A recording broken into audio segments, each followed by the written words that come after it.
Egia da gizakiak eragina duela planetako sistema klimatikoan. Berotegi efektuko gasen isurpenak historiako handienak dira eta giza zein natura sistemak eraldatzen ari dira. Giza ekinbideak eragindako berokuntza globalaren jatorria, egungo gizarteen ekoizpen eta kontsumo moldeekiko mendekotasun handian datza. Horren bestez, beharrezkoa da isurpenak drastikoki murriztea, batez besteko berokuntza globala, 2 gradu zentigrado baino handiagoa izan ez dadin. Joera hori geratzeko, aldaketa behar da teknologian, ekonomian eta lidergoan. Herrialde eta eskualde guztiek ahalegindu behar dute karbono gutxiko eta klimara egokitutako ekonomia batera aldatzeko. Euskadik 10 urtetik gora daramatza lan horretan. Europako irizpideekin bat eginik, karbono gutxiko gizarte, ingurumen eta ekonomia sistemarako bidean aurrera goaz, datozen urteetako 6 ingurumen erronka nagusiei aurre eginez. Hainbat alderdirekin zerikusia dute horiek, tartean energia eredua eraldatzea. Klima aldaketak eta ingurumenak osasunean duten eragina. Baliabide eraginkortasuneko ekonomia zirkularreko eredua abiarazteko premia. Gure natura kapitalaren zaintza. Biarretziko belaunaldiekiko konpromisoarekin eta erantzukidetasunetik.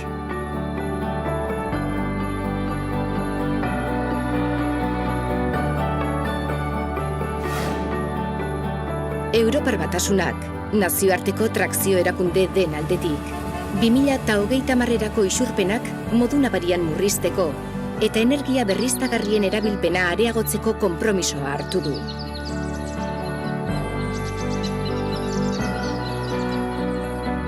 Horiek horrela, eskualdeak gero eta konprometituago daude klimaekintza globalarekin. Eskualdeen arteko lankidetzak, ingurumeneko politiken ezarpena eta sigimendua sendotzen du.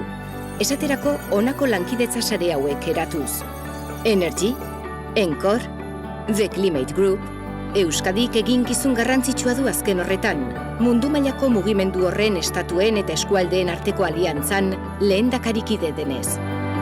Estatuek izenpetzen dituzte itun nagusiak, baina eskualde eta hiri mailan gauzatzen dira ekintzen 80%.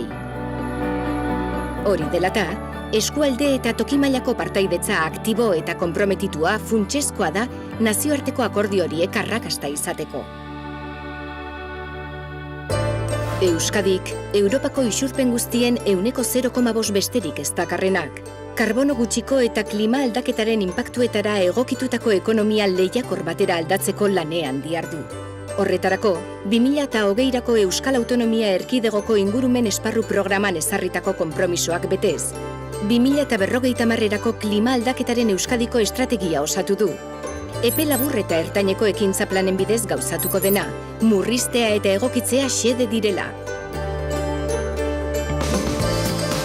Estrategia lagungarria izango da lehiakortasuna eta berrikuntza hobetzeko, klima aldaketari, enpresen eraginkortasuna eta pertsonen konpromisoa areagotzeko aukera iritzita.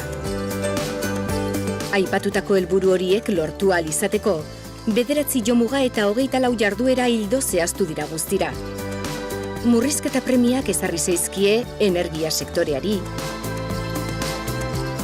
garraioari, lurralde ereduari eta hondakinen kudeaketari, berotegi efektuko gasen isurtzaile nagusiak direnez. Eta egokitzapen premiak berriz, naturguneari, lehen sektoreari, itsasertzaren babesari, eta ur hornidurari. Horri esker, klima aldaketaren efektu txarrei indar gehiagoz kontra egin ahalko zaie, berrikuntza eta administrazioaren kudeaketa eredugarria direla medio. Gure etorkizuna dago jokoan. Klima aldaketaren aurka egitearen kostua, munduko barne produktu gordinaren 2% da, aurka ez egitearena 20%. Euskadi aurka egitearen alde dago, erronka bere gain hartzeko prest dagoenez. 2050erako klima aldaketaren Euskadiko estrategia.